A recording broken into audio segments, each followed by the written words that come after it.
everyone. It's First Class Leilani Saleh, and I'll be presenting on the American Dream for African Americans. What does the American Dream look like to you? Does it have a big house, white picket fence, a few cars in the driveway?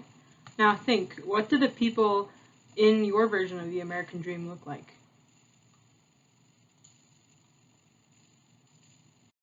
So what is the American Dream? The American Dream is basically the idea that in the US, no matter where you come from, what you look like, you can achieve your dreams as long as you work hard.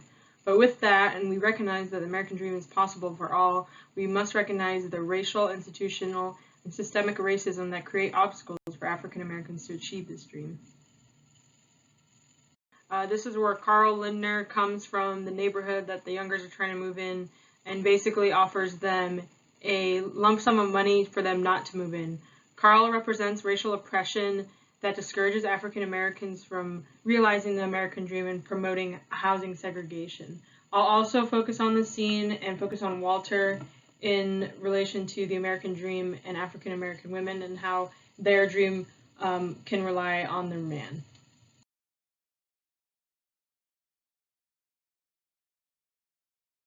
I'm relating this idea to the American dream with the Beginning of the Street by Ann Petrie. The symbol of racial oppression in the street is the actual street itself and Harlem, the harsh urban environment that many African Americans live in, and can prevent them in the future from realizing the American dream.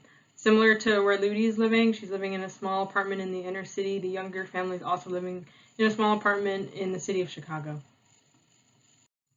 So here's my thesis. In both A Raisin in the Sun and The Street, the American dream is promised to both the younger family and to Ludi Johnson, yet both works symbolize the racial barriers that make it more difficult for African Americans to realize this dream.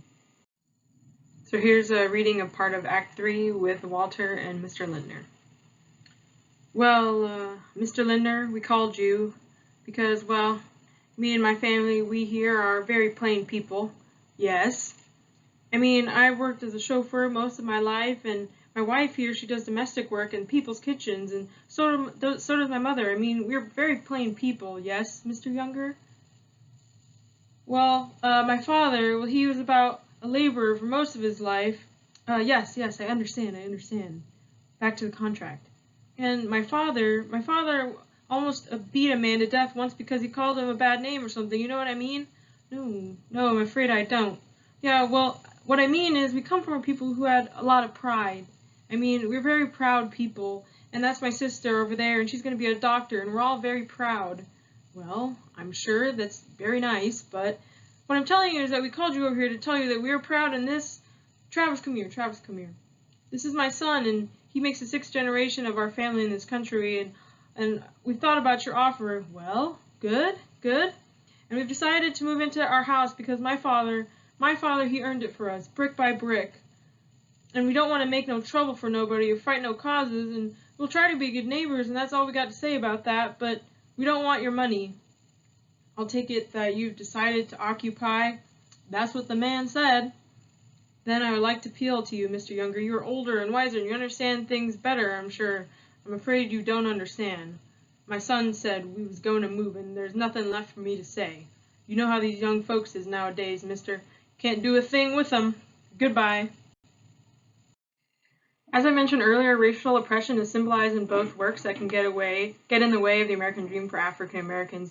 We see this in the housing system, with redlining districts, with gentrification, with white flight in the early 20th or mid-20th century. Carl Lindner represents this in A Raisin in the Sun, and Ludi's apartment in the street represent this in The Street. So between the two works, I saw a similarity for the American dream for African American women. In The Street, Ludi Johnson meets Boots Smith, a successful, rich black man with money, and she sees his potential for her to achieve this American dream and have a higher standard quality of life. In A Raisin in the Sun, Walter is the man that represents the American dream for the women in the story, both his mother, his sister, and his wife Ruth. They rely on him, and when he refuses the deal from Mr. Lindner and chooses to live in the suburbs, it helps the family and the women in the story realize the American dream. So going into a little personal experience, my family's relationship with the American dream.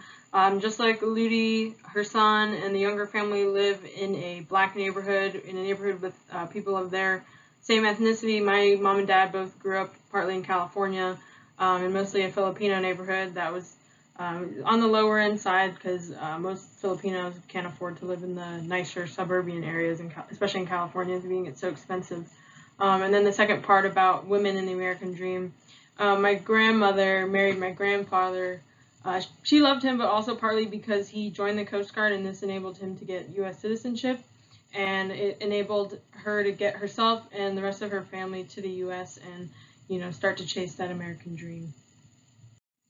So why this topic is relevant today? While we support that the American dream can be achieved for all, we should also recognize the systemic racial oppression that African Americans face when they're trying to achieve the American dream. And because of that, we should support programs that enable African Americans to achieve this goal and this dream in areas such as housing, in education, and in social justice. Doing that will create more equality for all and create a better country where we can all achieve the American dream. Thank you.